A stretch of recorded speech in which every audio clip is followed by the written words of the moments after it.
Israel और फिलिस्तीन middle east के एंशिएंट ईस्टर्न मेडिटेरियन रीजन में स्थित है। इजराइल एक छोटा और स्ट्रेटेजिकली रूप से महत्वपूर्ण देश है जो वेस्टर्न एशिया के मेडिटेरियन सी के ईस्टर्न कोस्ट पर स्थित है और यह लगभग 22,145 स्क्वायर किलोमीटर क्षेत्र में फैला हुआ है। इजराइल चारों तरफ से लेबनान, सीरिया, जॉर्डन और मिस्र के देशों से घिरा हुआ है, जबकि फिलिस्तीन ईस्टर्न मेडिटेरियन सी का एक छोटा सा क्षेत्र है जो दो हिस्सों में विभाजित है, western bank and Gaza strips, और यह दोनों क्षेत्र इजराइल से घिरा हुआ है। इजराइल और फिलिस्तीन के बीच का यह इलाका हिस्टोरिकल और रिलीजियस महत्व रखता है, इसलिए यह हजारों वर्षों से डिस्प्यूट और समस्याओं का केंद्र बना रहा। फिलिस्तीनिया सिर्फ आज का मसला नहीं बल्कि पिछले 3000 साल से इस सिटी पर कब्जा करने की लड़ाई चल रही है। उस दौर में मूसा अलैहिस्सलाम पर एक किताब नाजिल हुई जिसे तौरात कहते हैं, और उस तौरात के पहले chapter the book of genesis में क्लियरली मेंशन है कि जो इलाका फिलिस्तीन का है अल्लाह ने सिर्फ और सिर्फ इब्राहिम अलैहिस्सलाम के औलाद के लिए रखा है, जिसकी वजह से आज तक यहाँ जितनी लड़ाइयाँ चल रही हैं यह इसलिए है क्योंकि यहूदी क्लेम करते हैं कि तौरात के इस आयत के मुताबिक जेरूसलम और फिलिस्तीन पर सिर्फ और सिर्फ बनी इसराइल का हक है,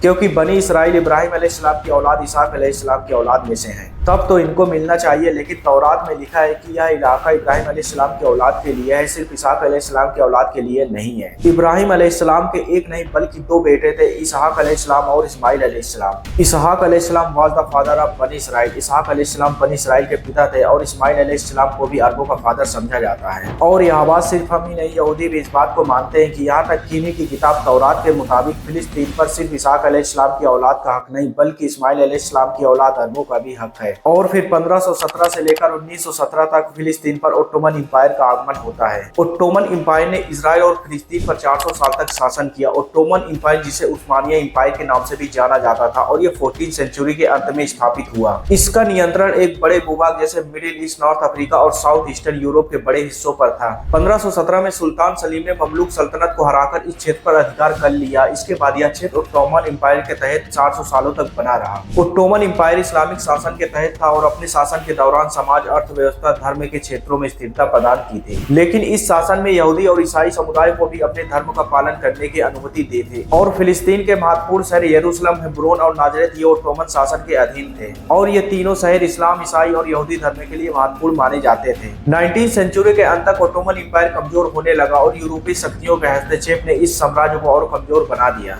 फर्स्ट वर्ल्ड वॉर के समय ओटोमन इंपायर का डाउनफॉल तेजी से हुआ और 1917 में ब्रिटिश सेना ने यरूशलेम पर कब्जा कर लिया, जिससे ओटोमन इंपायर का इस क्षेत्र पर से नियंत्रण समाप्त हो गया और इस प्रकार से ओटोमन इंपायर का शासन खत्म हो गया। इसके बाद 1920 में लीग ऑफ नेशन ने फिलिस्तीन को ब्रिटिश मैंडेट के अधीन कर दिया। ब्रिटिश मैंडेट का काल ओटोमन इंपायर के समाप्त होने के बाद शुरू होता है, जो आगे चलकर इजराइल और फिलिस्तीन विवादों का एक नया रूप ले लेता है। हमेशा से विवादों में रहा इजराइल और फिलिस्तीन का मुद्दा एक बार फिर से गर्मा गया है। इजराइल में यहूदियों की आबादी काफी ज्यादा है और आज दुनिया के नक्शे में इजराइल एक यहूदी देश माना जाता है। क्राउन शासन के दौरान यहूदी ने फिलिस्तीन पर शरण लेनी शुरू कर दी और फिलिस्तीन में अलग देशों की मांग करने लगे। लेकिन उस समय के स्थानीय अरब लोग इस बात से नाखुश थे कि उनकी जमीन पर यहूदियों के लिए एक अलग देश क्यों बनाया जाए। अरब और यहूदियों का विवाद अंग्रेजों के हाथ से निकलकर यूएनओ के पास चला गया और दोनों देशों के बीच का विवाद का यह हल निकला कि बेलफोर्ट डिक्लेरेशन के तहत इजराइल देश को बनाने की अनुमति दे दी गई और इस प्रकार 14 मई 1948 को इजराइल विश्व के नक्शे पर अस्तित्व में आ गया, जहां 48% भूभाग फिलिस्तीन को दिया गया और 44% भूभाग नए बने इजराइल के हिस्से में आया, जबकि 8% यरूशलेम का हिस्सा यूएनओ ने अपने कंट्रोल में रखा। लेकिन यरूशलेम को लेकर अरब देशों ने विवाद छेड़ दिया और अरब लोगों का यह कहना था कि यरूशलेम पर उनका अधिकार होना चाहिए, क्योंकि इस्लाम के 3 पवित्र स्थानों में से अल-अक्सा मस्जिद वहीं पर स्थित है। और फिर 14 मई 1948 को इजराइल ने स्वतंत्रता की घोषणा की। इसके तुरंत बाद पड़ोसी अरब देशों ने इजराइल पर हमला किया और यह युद्ध एक बहुत बड़ा आक्रामक रूप ले लिया, जिसमें इजराइल ने लाखों फिलिस्तीनियों को घरों से भगाकर अपनी सीमाओं का और विस्तार कर लिया। 1948 के युद्ध के बाद लाखों फिलिस्तीनी लोग बेघर होकर अपने ही देश में शरणार्थी बनकर रहने लगे और इजराइल का नरसंहार मासूम फिलिस्तीनियों के ऊपर अभी भी जारी है।